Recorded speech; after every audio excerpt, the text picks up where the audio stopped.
Hey everybody, it's James here from GOODGUITARIST.com, and today I'm going to show you how to play Johnny Cash's version of Hurt. It's originally by 9 Inch Nails, but his is all guitar oriented and really cool. And I'm going to show it in a bit of a simpler way. I've already taught this song like it is on the recording in a separate lesson. I'll put a link to that in the corner. But if you are, maybe you're newer to guitar and this is one of your favorite songs and you just want to be able to play it now, I have a couple tricks like, leaving fingers down to make the switches easier, simplifying a couple chord shapes, doing a cool thing where we slide the C chord.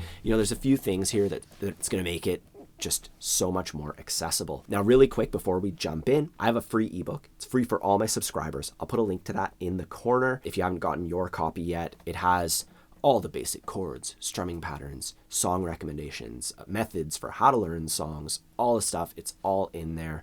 So please check that out. I also have a course, Learn Guitar Once and For All, which is designed for people who want to, for absolute beginners or people who want to just get through that beginner phase the best way possible. We'll talk more about that later. This song is in the key of A minor. So let's start on that chord, the A minor chord. I like to play it this way, putting my middle finger on the second fret of the D string, my ring finger just underneath it, and then my index on the first fret of the B string. And you want to make sure that your thumb's in a good spot so you can arch your fingers.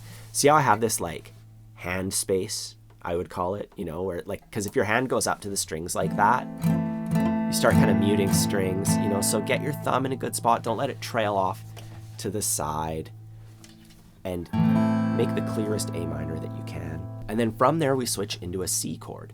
And for that, we take our ring finger and we put it on the third fret of the A string. So those chords are really similar in terms of the shape, but they're not similar in terms of your hand position, right? Like if you just left everything else where it is, it's so hard to reach that ring finger. So you have to take a look at my palm. For the C chord, I bring my palm more like that. It's more parallel to the fretboard. For A minor, it's kind of on an angle like that. And for C, it's more like that. And that way I can get enough reach. You'll have to adjust your thumb. So as you switch between those shapes, where to put the fingers is easy, but where to put your hand, like my elbow comes down a bit for that C chord. My elbow can go out a bit for that A minor. It comes in and down for the C chord.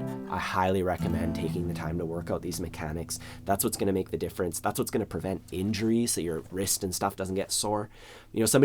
Some people are like, hey, I can't practice more than 15 minutes. And I've had students like that because they start feeling pain, not because they don't want to, right?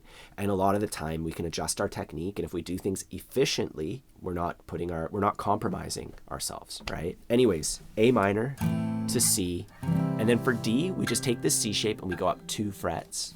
And that's a super beautiful, colorful version of D that fits really well in this song. I wouldn't put it in there if it sounded bad. Anyways, we have our A minor chord going to C and going to D, and then back to A minor.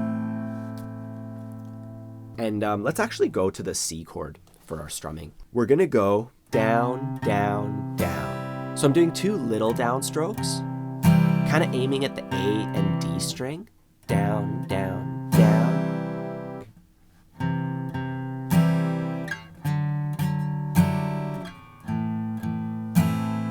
3, 4.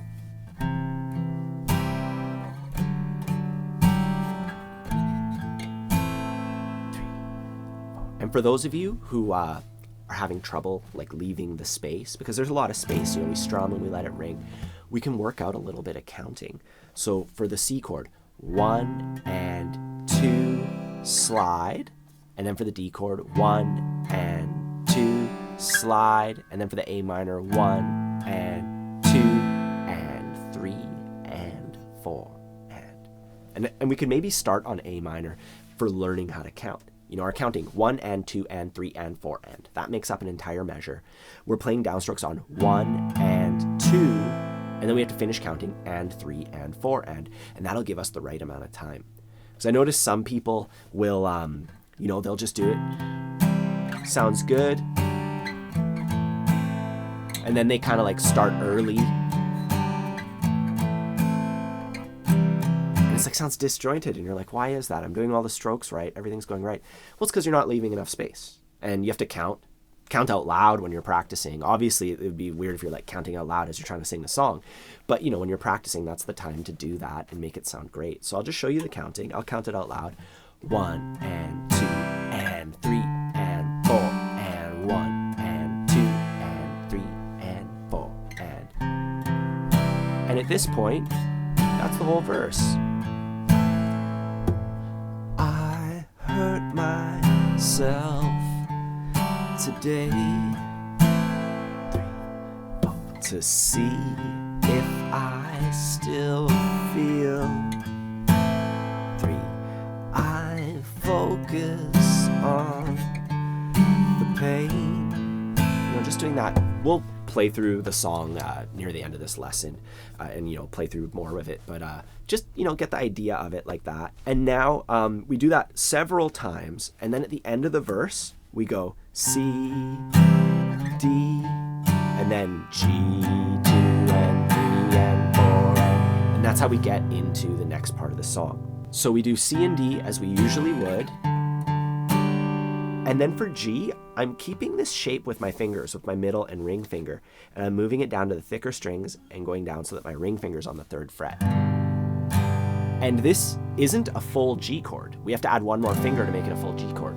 But we're only strumming the thicker strings, so even if I'm holding the full G chord, you can't hear that, so it doesn't matter. We can just play it like that, and we just go 1 and 2 and 3 and 4 and just downstrokes on every single beat for one measure. And now we have the chorus, which is a little bit different.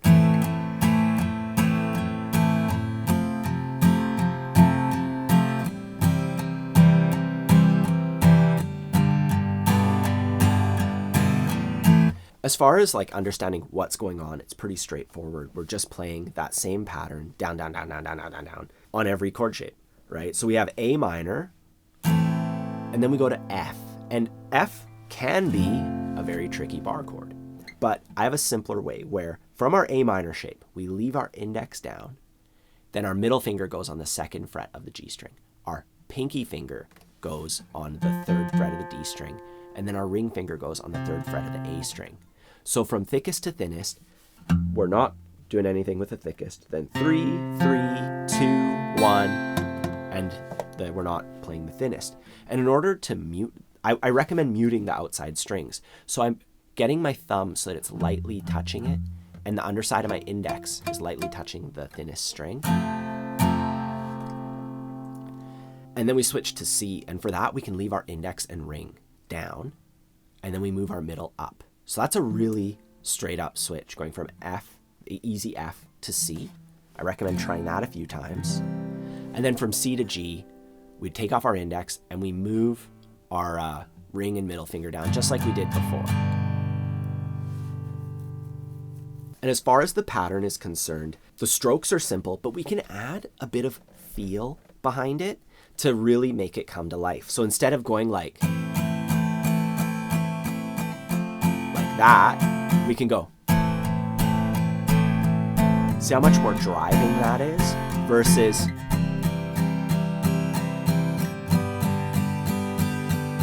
and all I'm doing there is as I count, the numbers get more emphasis. So 1 and 2 and 3 and 4 and so the numbers are like big downstrokes, and then the ands are little downstrokes, and that's it.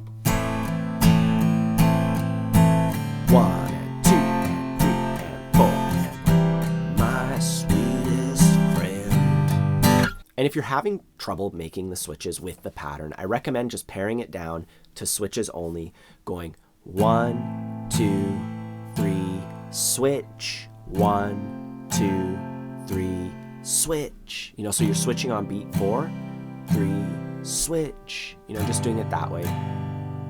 I call that the chord switching game. Actually, there's a few more phases, and there's a little bit more to it than that, but I do that in my ebook and in my course, Learn Guitar Once and For All. If you're interested, I'll talk more about that later. Either way, for our chorus, the progression's not the exact same thing over and over again like it is for the verse. It does A minor, F, C, G 2 times, and then it's a little bit different. A minor, F, G, G. So we're replacing the C chord with a G chord, and then we go back into our verse. So it's pretty simple, you know, it's not like it changes all these crazy chords, right?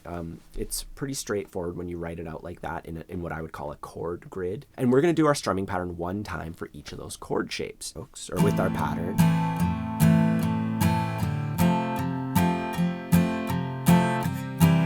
My sweetest friend.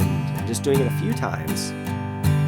Everyone I know goes away in the end. At this point, you'll have all the tools to play this entire song. And that's what I'd like to do right now, is just play through the song with a metronome. I'll do my best Johnny Cash impression, which is very poor. 72 beats per minute, nice and medium-ish. And we have a little intro. We start on A minor, and we just do our usual thing a couple times. 1, 2, 3, 4.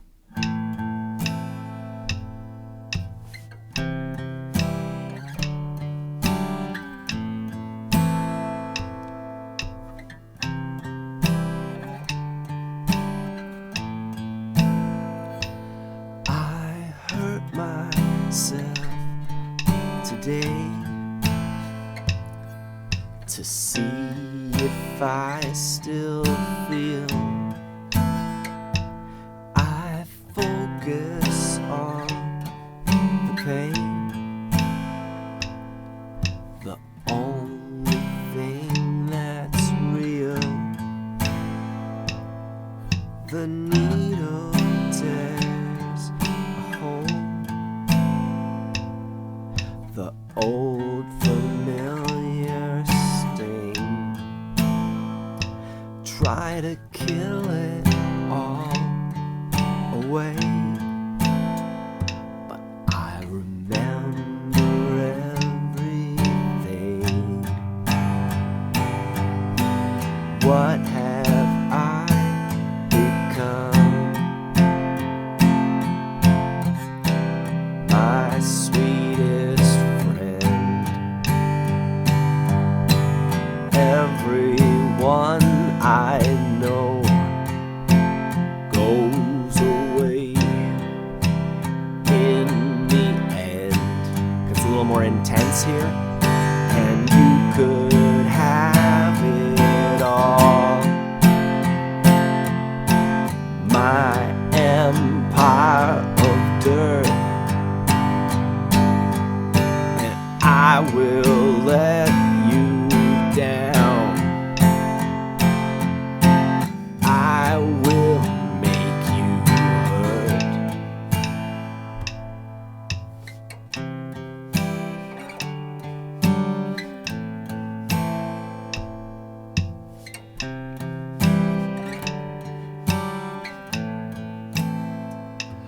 I wear this crown of thorns upon my liar's chair. Yeah, and you just do that again. Another verse, another chorus, exactly like we just played. And that is the entire tune. Now, if you would like extra help with this, please let me know in the comments down below, or you could even just say hi. Don't forget to subscribe to the channel, do all the YouTube stuff. And don't forget to grab your copy of my free ebook, because it'll help you with all these techniques, with chord switching, with everything. If you want to take that a step further, I have a course, Learn Guitar Once and For All, which is designed for absolute beginners and what I would call eternal beginners. People that keep, I don't want to say floundering, but you know, they keep having trouble with getting their rhythm together, with getting their chord switching tight, with getting all that out of the way so they can focus on the music and having fun and, you know, go play your guitar around the campfire and do that stuff, you know, and that's what I want to help you do. You can check out Learn Guitar Once and For All. There's a link down below for that. I'll put a link in the corner. Otherwise, you know, let me know if you need any help. Have a fun time practicing, and I'll see you soon.